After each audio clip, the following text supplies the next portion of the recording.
네, 방금 소개받은 GPTI 원장 박민부입니다. 오늘 일본 비전교회의 14주년을 진심으로 축하드립니다. 저는 오늘 있기까지 수고하신 우리 박윤수 목사님과 임연정 사모님의 수고와 헌신에 무엇보다 깊은 치하와 격려를 보내고 싶습니다. 여러분께서도 잘 아시는 바대로 우리 박윤수 목사님께서는 열정이 대단하신 분이시죠. 저희 GPTI 훈련을 받으실 때 그때가 2006년 9월경이었어요. 저희는 훈련을 5개월 동안 하기 때문에 2007년 2월까지 훈련을 받게 되었는데 그 5개월 동안 매주 토요일 일본 오사카에서 한국으로 훈련받으러 오신 분이십니다. 그 이후로 지금까지 일본에서 한국까지 매주 훈련받으러 오시는 분은 아직 한 분도 안 계십니다.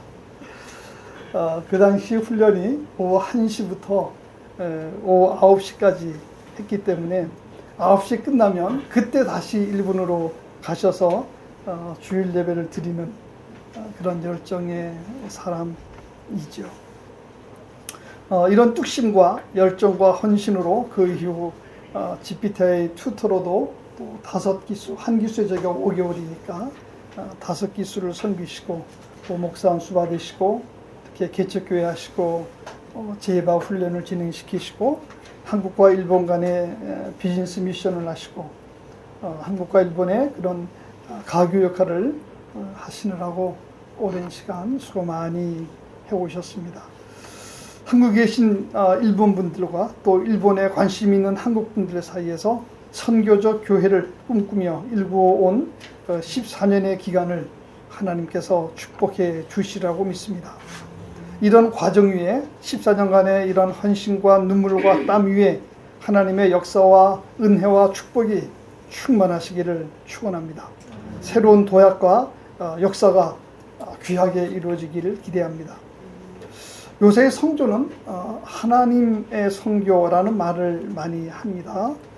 성교는 우리가 하는 것 같으나 실은 하나님께서 하시는 것이고 우리는 단지 하나님의 초청에 의해서 참여하는 것이라는 겁니다. 역사를 인류를 향한 하나님의 요새 말하는 그랜드 내러티브라고 거대 서사로 이해를 하고 거기에 하나님의 초청에 의해서 참여하는 것을 선교로 이해하는 거죠. 그래서 선교는 하나님이 하신다는 겁니다. 우리 삶도 그런 것 같습니다.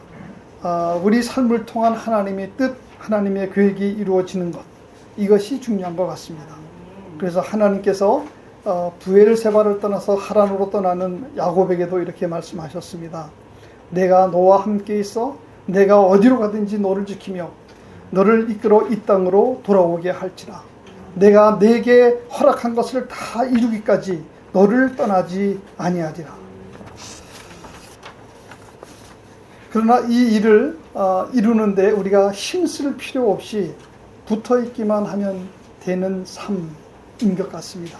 예수님께 붙어있기만 하면 그저 평안하고 저절로 열매가 맺히는 삶, 이런 모습들이 중요한 것 같습니다. 마치 시냇가에 심은 나무, 물가에 심어진 나무, 물된 동산, 그런 축복의 삶 같은 그런 모습이 귀한 것 같습니다.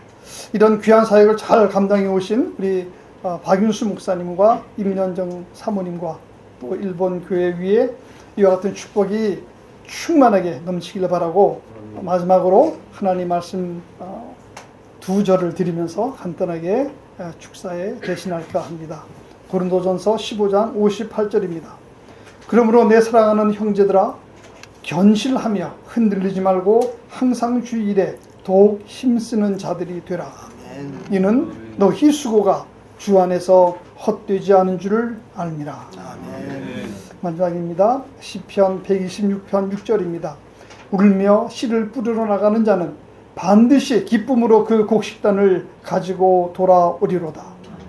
이런 기쁨으로 곡식단을 가지고 돌아오는 놀라운 역사들이 계속적으로 일본 비전교를 통해서 일어나기를 소망하며 축원합니다. 아멘. 감사합니다.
나는 찬송합니다. 주님 때문에 주님 때문에 십자가가 좋고요. 주님 때문에 주님 때문에 주를 따라갑니다. 주님 때문에 주님 때문에 부활성 전하고요. 주님 때문에 주님 때문에 할렐루야 아멘.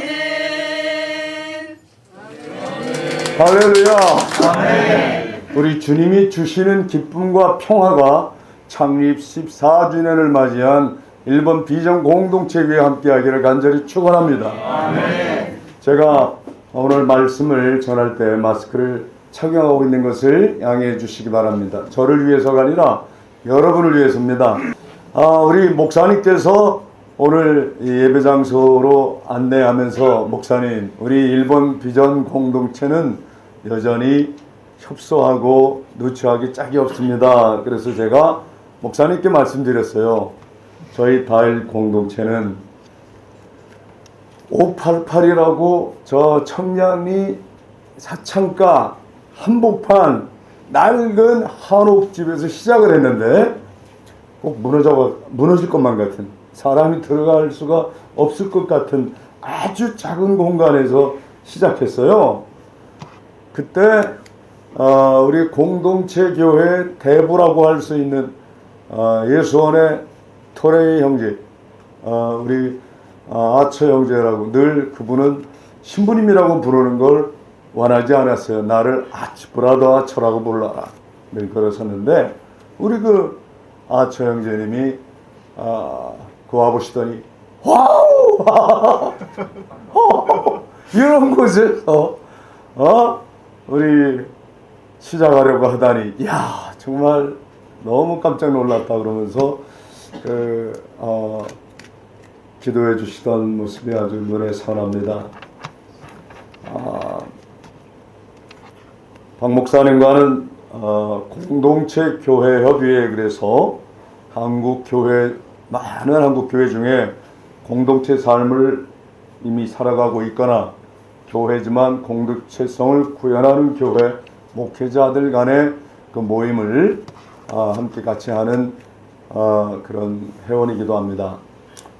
처음 시작을 이제 같이 했던 형제들과 지금도 이렇게 교문을 나누고 있는데,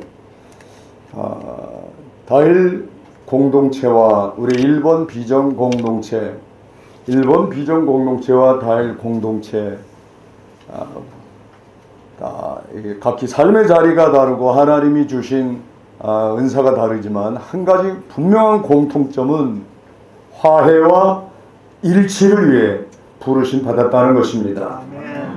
우리 일본 비전 공동체는 한국 사람들과 일본 사람들, 그들의 대립과 갈등과 긴장 속에 어떻게 해서든지 이 양 국민이 서로 화해할 수 있기를 바라는 징검다리가 됨을 목표로, 또 그렇게 하나님이 도구로 쓰신 줄 믿습니다.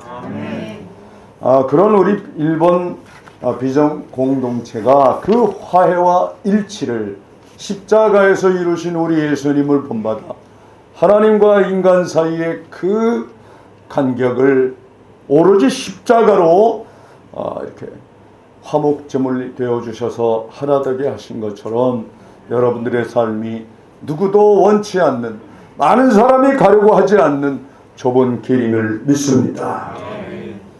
자, 다일 공동체는 정말 이 땅에 많은 대립과 갈등 속에 있는 사람들의 화해와 일치를 위해 부름을 받았습니다. 특별히 한국 사회는 이 경제 성장이 되면서 부익부 빈익빈, 부자는 계속 부자가 되는데 가난한 사람은 여전히 더 가난 속에서 벗어나지 못하면서 이 가진 사람과 가지지 못한 사람과의 거의 그 대립 관계, 갈등 관계는 참 극에 달했습니다. 그래서 각 직장도 노사 문제 때문에 아주 골머리를 앓고 있고, 이 한국의 요즘 3, 40년 전부터 나타난 이 한국 사회의 아픔은 여전히 집단 이기주의의 대립과 갈등입니다. 거기에 어떻게 쓰든지 화해와 일치의 삶으로 우리가 어떻게 해서든지 십자가의 도를 걸어보자 이렇게 마음을 먹었는데, 그 방법은 구호를 외치고 무슨 어느 정당행을 지지하고가 아니라 오로지 참사랑의 나눔과 섬김으로만 살아보자는 것이었습니다. 우리 주님이 실천한 그 참사랑을 말없이 꾸준히 이렇게 묵묵히 삶의 현장에서 실천하다 보면 반드시 그 사랑은 전달이 되고 공감이 되고 수많은 사람이 함께하리라고 믿습니다. 저희 삶의 자리가 청량리 그 직업의 여성들이 모여 사는 사창가 한복판이다 보니까 저희들이 처음 상대하는 사람들이 참 희한한 사람들이에요. 여러분 처음 들어보는 그런 직업이 찍새, 삐끼, 칼갈이, 넙죽이 뭐 이런 이름을 가진 사람들이 저희 주변을 에워쌌어요. 그 중에 아주 젊은 뭐 처음 들어갔을 때 저도 젊었습니다만 32살에 들어갔으니까 32살에 시작을 했어요. 이제 20살도 안 된 한 19살 된 어린아이가 오더니 대뜸 육군 대검을 제 앞에서 쫙 뽑아요. 그걸 칼을.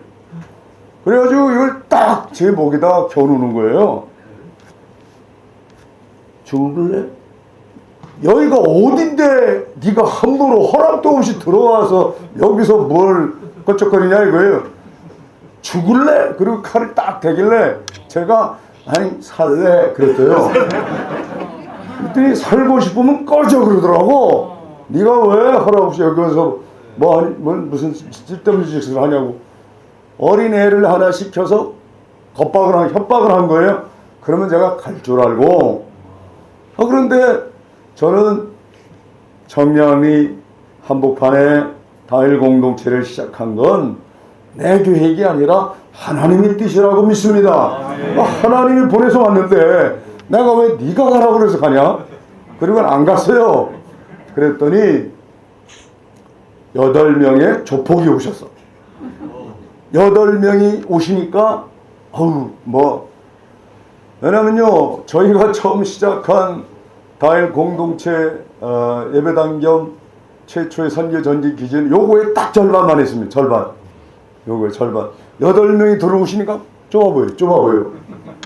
이분들이 딱 제 멱살을 잡더니 그러고 나가자마자 바로 문 앞에서 주먹으로 얼굴을 때리더라고요. 한 방에 쌍코피가 줄줄. 그때 제가 코피를 닦으면서 웃었습니다.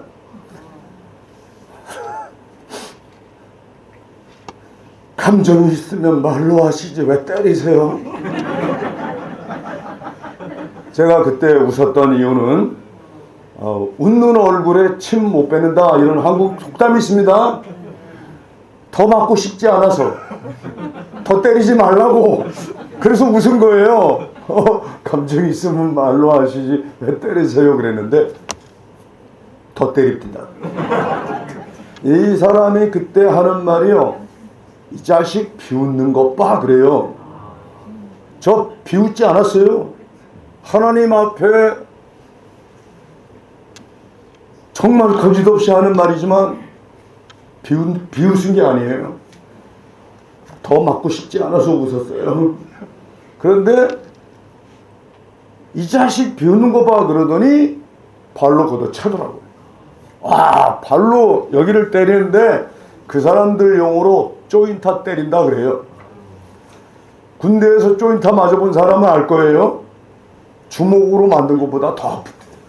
어떻게나 아픈지 저절로 손이 가는 거예요. 비명을 지르며 손을 뻗고 있는데 그때 드는 생각이 있어요. 그때 그 순간 찰나에 악을 악으로 욕을 욕으로 돌리지 말고 도리어 복을 빌어주어라. 주님 말씀이 생각난 거예요. 이 사람들이 너를 주먹으로 때렸다고 너도 주먹질하고, 이 사람들이 발로 걷어찼다고 너도 발질질하지 말고 도리어 어떻게 하라 그랬습니까? 복을 빌어. 강복하라, 축복하라. 이 사람들 위해 기도해 주라는 거예요. 그 생각이 나요. 주님 말씀이 생각난 거예요. 그 순간에 한 분의 대선배님이 떠올랐습니다. 저는 고등학교를 졸업하지 못했습니다. 대학 입학 검정고시로 장로회 신학대학에 가서 거기서 7년 공부하고 목사 안수를 받은 가방끈이 짧은 목사입니다.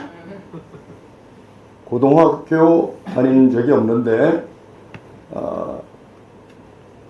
영락교회라고 그때 우리 한국의 장로교회 대명사처럼 불려지던 영락교회 한경직 목사님께서 그분이 세운 고등학교가 바로 신설동에 우리 종로가에서 걸어가도 돼요. 저는 청량리에서도 자주 걸어갔어요. 대광고등학교라고 있어요. 그 대광고등학교 강당을 예배당으로 사용하도록 허락하셨어요. 그러니까 그 당시에는 학교 건물을 예배당으로 쓰는 일이 없던 시절이에요. 30년 전이니까. 물론 큰 넓은 대강당으로 어떻게 예배당을 써요? 처음엔 시청각실이라고 교실 하나를 빌려서. 근데 그리로 가니까 그때부터 사람들이 아이들까지 데리고 오기 시작하는데 금방 자리가 모자라서 중강당으로 가고, 중강당에서 1년도 못해서 대강당으로 갔어요. 대강당에 갈 땐 한 1000명 정도의 성도가 모이기 시작했어요. 그때 마음에 결심을 했어요. 그만해야지. 잘못하다간 대형교회 되겠네. 대형교회가 목표가 아니라 대형교회는 공동체성이 없는데 서로가 익명성을 가지고 서로가 모르는 채 지나가는데 이러면 안 되겠다. 저는 그때 small is beautiful, 작은 것이 아름답다라는 진리를 나름대로 깨닫고 big is success, 큰 것이 성공이라고 말하는 그런 시대의 풍조에 동조하지 않으리. 제가 오늘 일본인 공동체 교회에 와서 이렇게 말씀 전하는 것도 작은 교회고 공동체성을 지향하니까 감사하는 마음으로 온 겁니다. 동지적이요 형제적인 우애를 나누고 싶어서 왔습니다. 대형 교회가 오라 그랬으면 거절했을 거예요. 왜? 갈 사람도 많은데, 가겠다는 사람들도 많은데 저까지 꼭 가야서 할 건 뭐 있나 하고 거절했을 거예요. 그때 선언했어요. 나누어야겠다. 그래서 절반 500명 지역교회로 다시 가라고 그랬고 500명 교회가 저 남양주의 지역의 교회로 덕소에 있는 다일교회로 이전했습니다. 그리고 저는 어떻게 해서든지 20년 정도 목회를 해보니까 이제는 오로지 수도자적인 몸부림으로 한국교회 갱신을 위해 그저 몸으로 살아가는 일밖에 없겠구나 하고 지금 이제 공동체 삶만 살아가면서 해외 빈민촌이나 또 우리 설곡산에 마련된 다일 공동체에서 영성 생활과 영성 수련을 감당하는 일에만 전념하고 있습니다. 바로 그 시절이에요. 청량리에서 깡패한테 집단 구타를 당해서 쓰러졌을 때 그때 한경진 목사님께서 하신 말씀이에요. 그 말씀이 오늘의 저를 있게 하고 오늘의 다일 공동체를 다일 공동체 되게 했다고 해도 과언이 아닙니다. 그 어른이 저에게 하신 말씀은 딱 두 마디입니다. 오늘 함께 읽은 성경 본문 말씀 마태복음 20장 27절 28절 이 말씀을 저한테 들려주시고 하시는 말씀이 최 목사 섬김을 받기 위해서 시작한 다일 공동체가 아니잖아. 섬기기 위해서 시작한 다일 공동체라면 반드시 이 두 가지 실천하시게 하면서 첫 번째 하신 말씀이 남들이 하지 않는 어려운 일을 선택했는데 그래서 귀하다고 고맙다고 사람들이 인정해주고 칭찬해주고 상을 준다 그럴 때마다 안 힘내다 하시고 그래. 또 손을 들어가지고 탁 제끼면서 안 힘내다 하시고 그래. 그러더라고요. 안 힘내다. 해야 될 일을 했을 뿐 나는 무익한 종입니다 하시고 그래.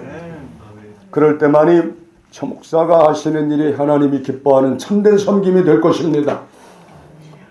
우리 일본인 공동체 교회도 바로 그 정신으로 살아가는 교회인 줄 믿습니다. 누군가가 여러분 인정하고 칭찬하고 높여주고 상 준다 그러면 안 힘내다 하시기 바랍니다. 지금까지 그래 왔고 앞으로도 그렇게 하시리라 믿습니다. 예, 한번 오른손 들어보십시오. 제가 안 힘내다 그분이 이북 사투리가 심해요. 평안도 분이야요. 그래가지고 저는 그분의 그때 그 들은 말씀 그대로 쟁쟁해요. 그래서 그 니북 버전으로 하겠습니다. 안 힘내다 시작. 안 힘내다 한 번 더. 안 힘내다. 잘했습니다. 끝까지 그렇게 살아가는 것이 여러분이 주님을 기쁘시게 하고 이웃을 행복하게 하고 세상을 아름답게 만들어가는 교회 공동체 되는 길이라 믿습니다. 아멘. 그리고 한 말씀 더 하셨어요. 그런데 이렇게 어려운 빈민 선교 사역 이렇게 귀한 일을 시작한 우리 최 목사 곁에서 위로하고 도와주고 협력은 못할 망정 꼭 비난하고 중상모략하고 박해하고 핍박하는 사람이 나타날 때입니다. 반드시 있습니다. 그러더라고요. 그러면서 하시는 말씀이 그런 일을 당할 때는 억울하다 하지 말고 꾸준 당연하고 그래. 당연하게 받으시고 그래. 당연하디요. 당연하디요 하시고 그래. 한번 여러분 당연하디요를 리북 버전으로 해봤습니다. 시작. 당연하디요. 한 번 더. 당연하디요. 일본 말로는 당연하지요를 뭐라고? 当然ですね。 노덴 当然ですね。 노덴 데스네. 노 일본 말로 해보겠습니다. 노덴 데스네. 시 当然。 도덴. 오젠. 아, 죄송합니다. 이게 제가 이 발음을 정확하게 목사님 따라 해보겠습니다. 시작. 当然ですね。 도덴 데스네. 이게 힘들어요, 사실. 당연하지요가. 그죠? 누가 인정해주고 칭찬해주고 높여주면 아닙니다는 웬만한 그리스도인은 다 합니다. 흉내라도 냅니다. 그죠?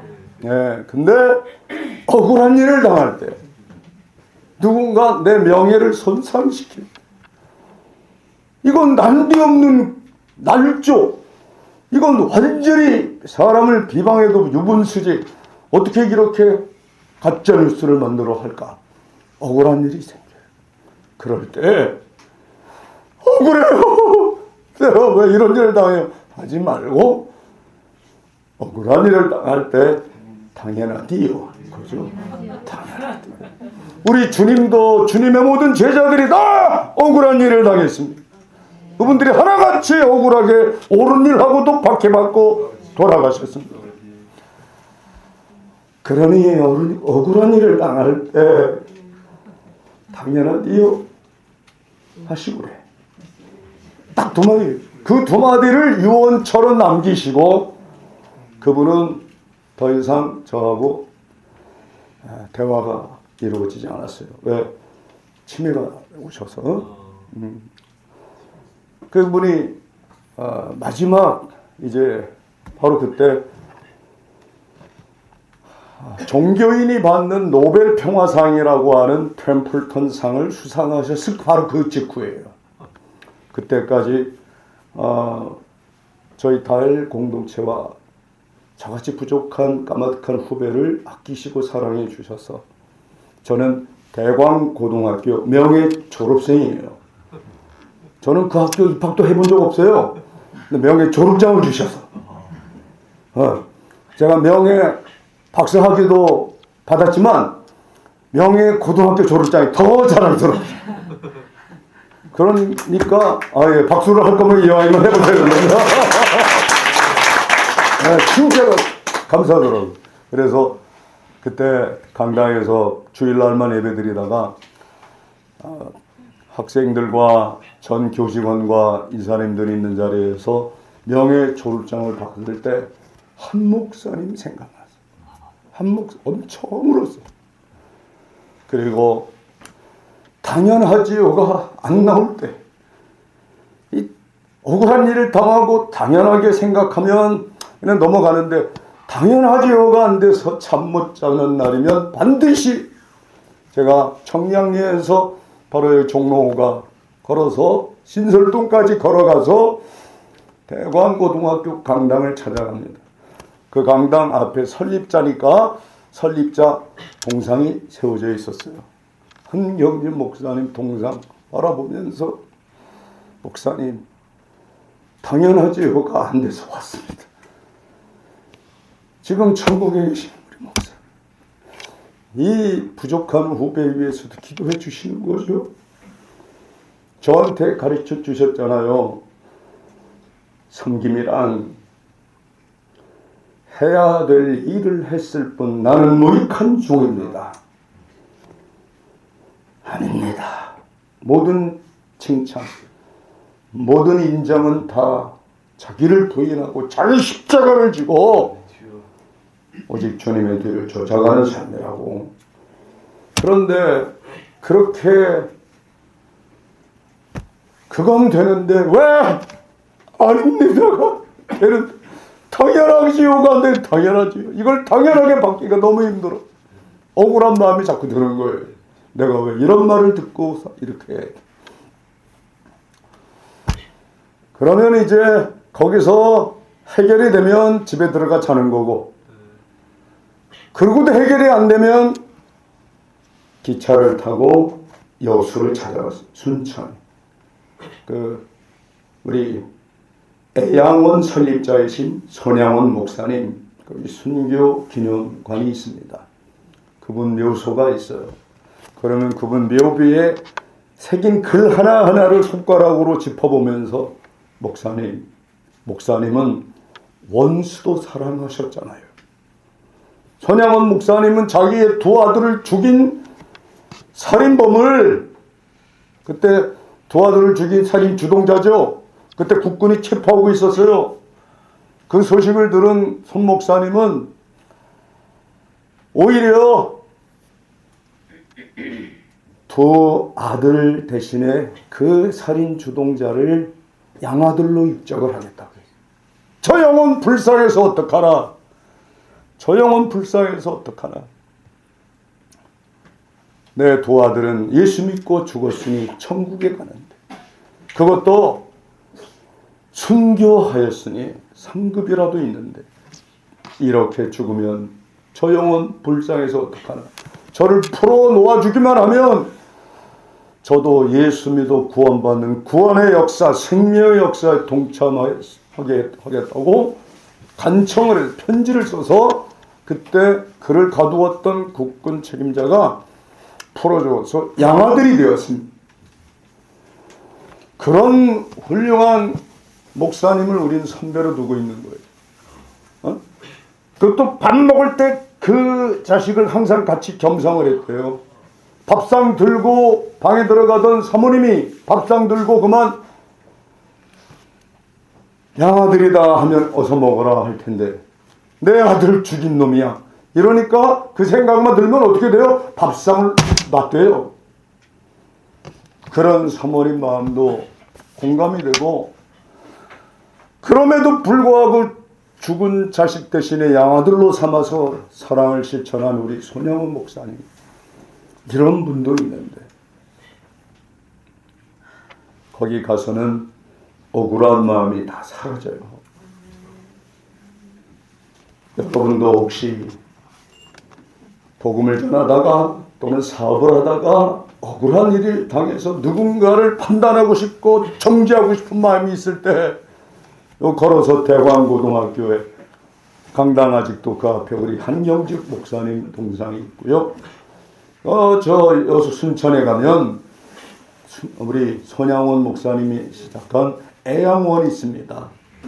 거기 기념관에 가셔서 그 두 목사님, 한국교회가 배출한 많은 목사님 중에 이 두 분을 떠올리면 더욱 바른 믿음, 바른 삶으로 살아가게 될 줄로 믿습니다. 그래서 저는 이제 2대 맞고 그 생각에 뭐라고 제가 얘기했냐면, 저는 여러분들을 위해 기도하라 그랬으니까 그래. 누가 너더러 기도해 주랬어 이 X야 이러더니 주먹으로 배를 때려요. 저 창자 터지는 줄 알았어요. 세상에 얼굴 맞고 여기 다리 발로 걷어차인 것보다 주먹으로 배 정통으로 맞은 게 더 힘들고, 숨을 못 쉬냐고. 숨을 못 쉬겠어요.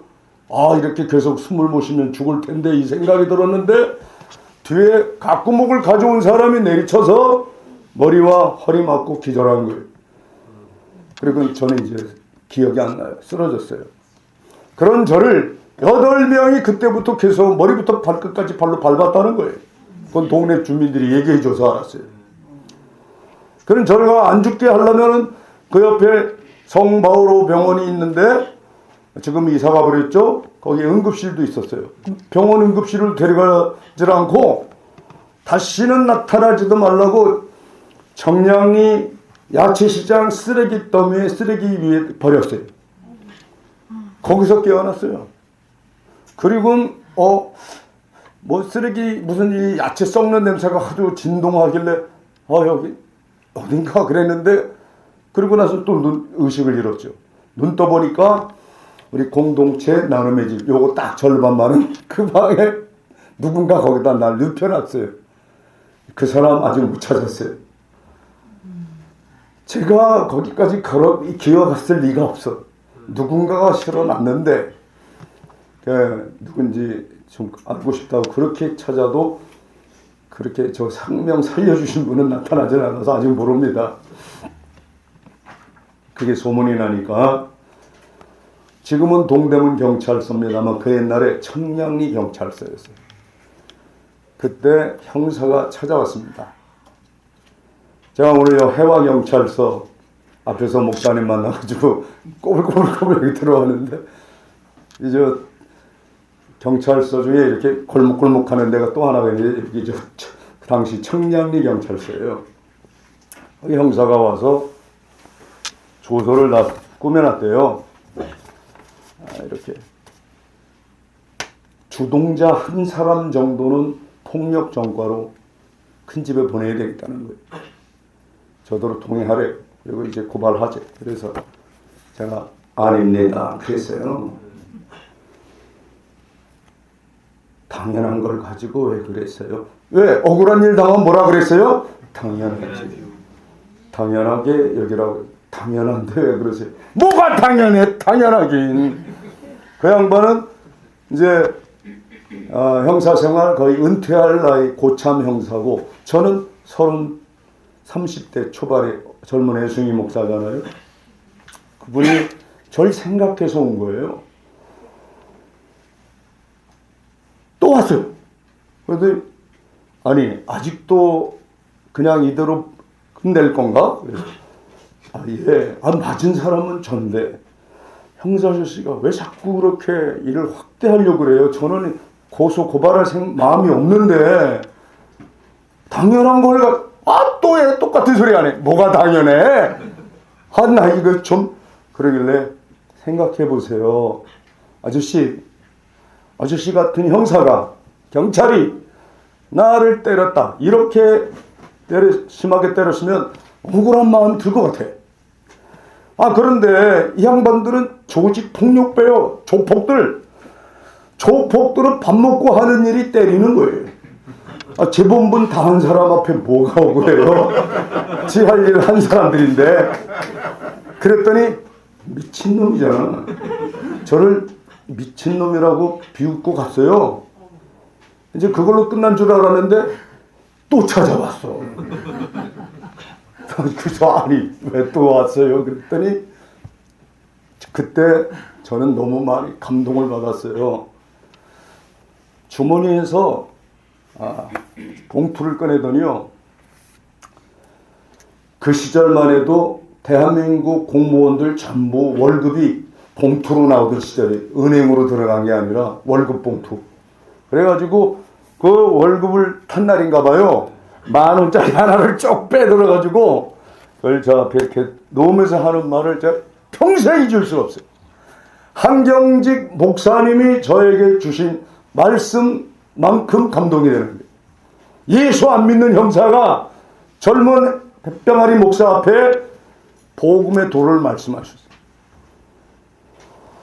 그때 10,000원짜리를 앞에 딱 놓으면서 하시는 말씀이 당신이 고통받은 만큼 사랑이 전달될 겁니다. 아멘입니까? 오 할렐루야.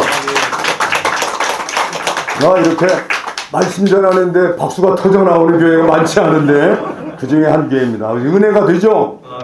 따라해 보세요. 당신이 고통받은 만큼 사랑이 전달됩니다. 여러분 이건 십자가의 도예요. 우리 예수님이 나무 위에 달려서 고난받았기에 처절한 고통이 있었기에 그 사랑이 2000년이 지난 지금까지도 전달이 되고 공감이 되고 우리가 주님 그 사랑에 감동돼요. 주님의 사랑을 실천한 거 아닙니까? 그 고난 없었다면 그 처절한 상처 없었다면 2000년 동안 계속 그 예수님의 사랑이 전달이 됐겠습니까? 우리가 부모님의 은혜, 그 부모님 사랑에 목이 메이고 가끔 이런 불효자식이 있나 그렇게 가슴을 치는 건 우리 부모가 날 위해 고난받았기에 고생을 했기에 아픔을 참았기에 그저 내리사랑이라고 자식 새끼들 그렇게 속을 썩여도 끝없이 품어주는 부모님 사랑 때문이라는 거 잘 알잖아요. 하지만 부모들을 미워하고 원수처럼 여기는 자녀들도 많아요. 왜? 하나같이 자식들을 위해 고난받기를 거절해서. 내가 왜 널 위해서 고생하냐 이놈 새끼야. 이런 자식들 마음엔 피멍이 들었습니다. 여러분, 우리가 왜 고난을 이렇게 깊이 하려고만 합니까? 우리의 선배 목사들은 하나같이 고난을 피하는 것이 아니라 고난과 고통을 달게 받았습니다. 당연하게 여겼습니다. 그 사랑에 감동된 수많은 성도들이 한국교회를 세웠습니다. 하지만 우리 좀 한국교회가 이렇게 사회로부터 지탄받는 이유는 고난받겠다는 목사님의 수가 줄어들었어요. 어떻게 해서든지 빛이 나고 어떻게 해서든지 칭찬받고 어떻게 해서든지 중심에 서려 어떻게 해서든지 유명해지려고 이런 목사들이 더 많아지면서 복음의 본질은 한켠으로 갔고 비복음 본질이 아닌 것이 본질처럼 둔갑해서 이렇게 한국 사회로부터 오히려 외면당하는 교회가 되었던 것. 우리 일본 공동체 교회는 다시 그 고난의 길을 기쁘게 감당하는 교회가 되길 바랍니다. 아멘. 당연하게 여기는 겁니다. 아멘 주여. 어려움을 불편함을 당연하게 여기자 이 말이에요. 오직 그거밖에 한 게 없어요. 그런데 제가 만약 그때 그 형사가 하라는 대로 고발했으면 그 한두 명 구속당했을 거예요. 다일 공동체는 아마 청량리에서 발을 붙이지 못했을 겁니다. 그리고 적어도 다일 공동체는 오늘의 공동체는 아니에요. 그런데 끝까지 그렇게 집단 구타를 당하고 제가 20일 동안을 아무것도 할 수가 없었을 거예요. 누워만 지냈으니까.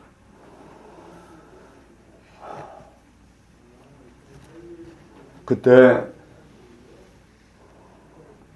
예수 안 믿는 형사가 우리 다일 공동체 최초의 정기 후원회원이 되었습니다. 매달 10,000원씩 갖다 놓고 와서 하는 말이 아 이거 잘못하다간 예수 믿게 생겼어. 아 나 이러다가 이거 큰일 나겠어. 이러면서 항상 오는 거예요. 얼마나 감사한지 모르겠어요. 할렐루야. 네. 저희 다일 공동체 지금 후원회원은 한 3만 명가량 돼요. 정기적으로 한 번도 안 빠지고 이렇게 후원하는 분들 작게든 뭐 어디 한 11,000명, 12,000명 되고 몇 번, 한 1년에 한두 번이라도 뭐 가끔 생각나면 하는 분들이 한 3만 명인데 최초의 후원회원은 예수 안 믿는 형사입니다. 그걸 기쁘게 자랑스럽게 생각합니다. 여러분, 예수 믿지 않는 사람들도 십자가의 도를 삶으로 보여주며 감동을 받습니다. 고통당할 때 나 힘들어요, 아파요, 비명 지르고 한숨과 원망과 탓을 하는 게 아니라 당연하게 여기고 침묵 속에서 하나님께 기도하면 하나님이 더 좋은 것으로 채워주는 줄 믿습니다. 이번에 사실 여러분도 혹시 그 소식 들었어요? 서울시가 최일 또 고발했었어요? 뉴스 본 분 손 들어봐요. 절반 이상 맞네. 불법 증축을 왜 하냐? 왜냐면 바포가 건물이 좁아서 증축을 했는데 건축 허가, 증축 허가는 시장의 소관이 아니고 구청장의 허가권이에요. 아시죠? 시장도 대통령도 아니고 누구예요? 구청장이에요. 그 구청장은 늘리라는 거예요. 그래서 저희 다일 공동체 바로 옆에 컨테이너 4동을 모아가지고 해병전회가 있어요. 해병전회. 그 해병전회를 내보내는데 구청장님이 애를 썼어요. 여기다가 3층 건물을 새로 이렇게 증축을 할 테니까 2층을 자네들이 다 써. 그 대신 1층은 모이탕 노인들이 계단을 오르락내리기 힘드니까 1층 여기를 바닥을 다 쓰게 하면 서로 좋고 얼마나 지역사회를 위해 좋겠냐.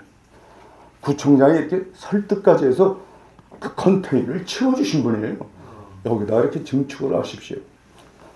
제가 그랬어요. 이거 시유지인데 서울시장에 허가를 받아야 되는 거 아닙니까? 그랬더니 아니 이미 사용 허가권이 있어서 사용하고 있는데 증축 건축은 시장 권한이 아니라 구청장의 제 권한입니다.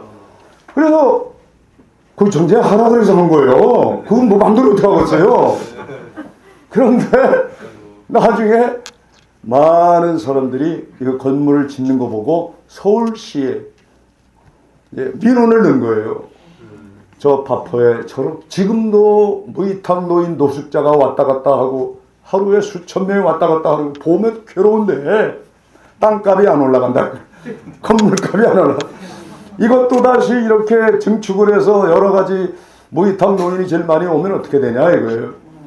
그러니까 서울시가 저를 이거 못하게 고발을 했어요. 그런데 어떻게 됐습니까? 잡혀가 했어요? 안 갔잖아요. 전 국민이 나는 세상에 그런 일이 일어날 걸 상상을 안 했어요. 저는 열흘간 9박 10일간 설곡산 다일 공동체 가서 금식 기도했어요. 금식만 하는 게 아니라 그 앞에 무건. 그 말은 어떤 사람 전화도 안 받겠다. 누구에게도 연락 안 하고 하나님께만 아뢰겠다.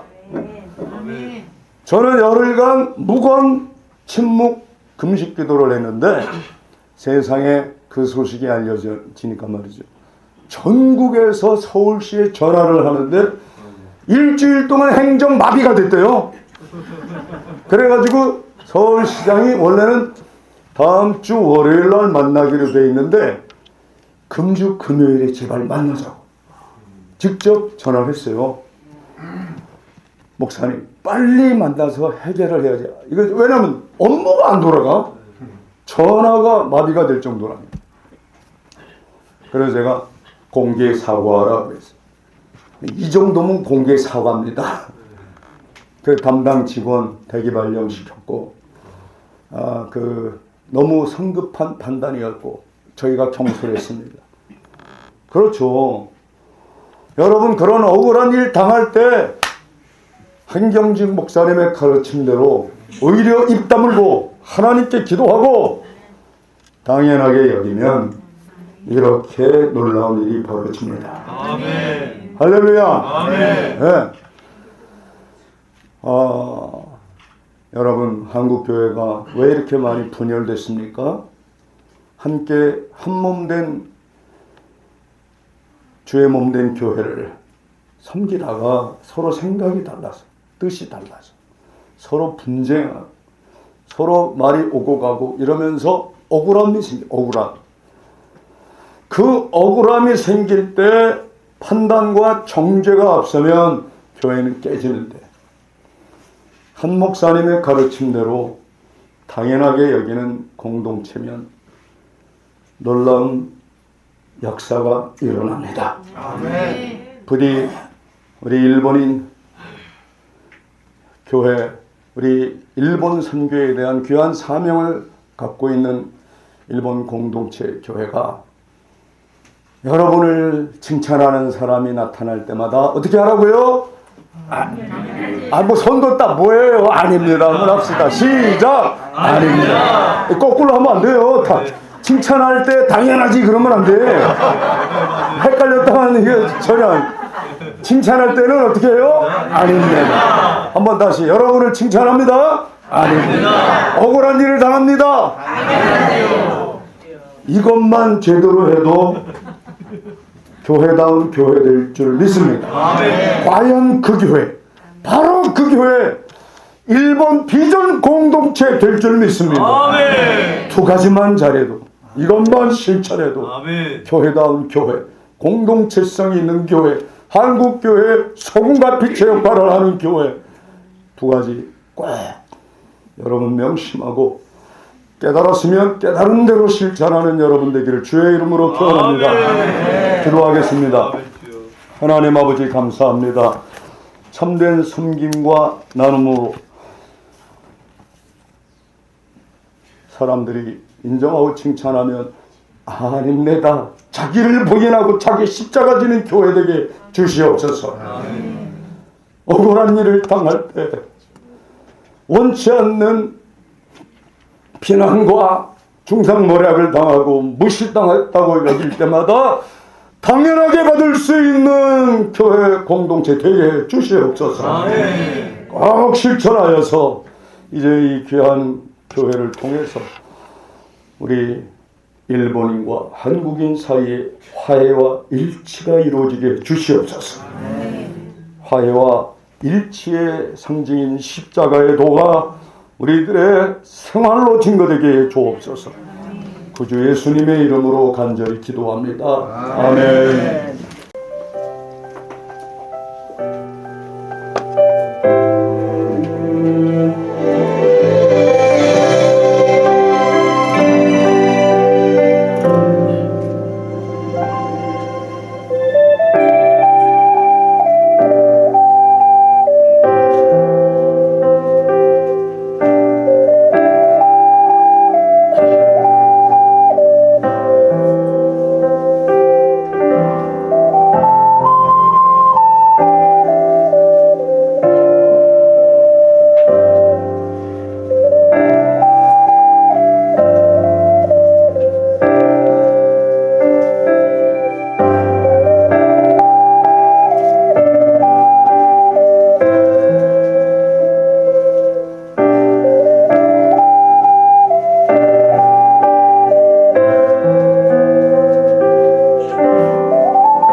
창립 14주년 감사하여 드린 물질이 여기 있습니다. 이 물질이 베스다 광야에 우리 주님 손에 올려진 오병이어 되게 해 주시옵소서. 한 어린아이가 주님 앞에 바친 물고기 2마리와 보리떡 5덩어리로 5,000명이 먹고도 12광주리가 남은 역사가 이 교회 위에 있게 해 주옵소서.